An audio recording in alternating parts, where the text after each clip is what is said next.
Good morning, Hug Buggies. It's Baking Wednesday.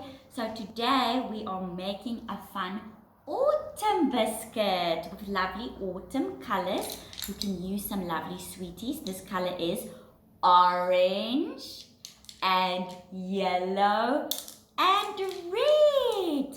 Okay, so the first step, we have our icing. I took about 4 to 5 teaspoons of icing. Then let's put in some food coloring. I'm using yellow today. Okay, just a little bit. We don't want to take too much.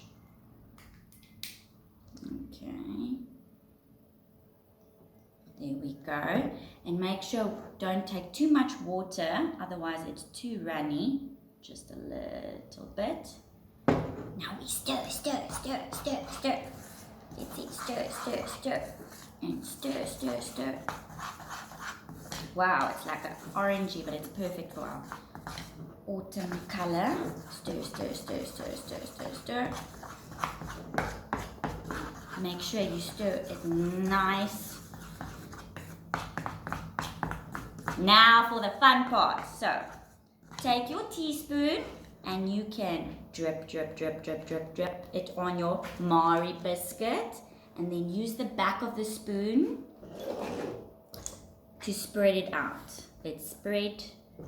And you can take even more icing if you want. And spread.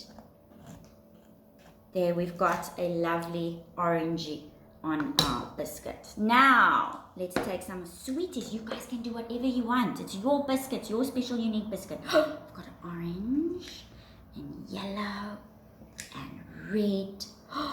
I think I want mine to be full of sweeties. The more sweeties, the yummier, eh? Let's put sweetie. Oh, my buggies, I'm sure yours is going to look so beautiful. Everywhere. And there is my unique autumn biscuit with all our lovely autumn colors, guys. All orange, red, and yellow. I hope you have fun eating it. Bye.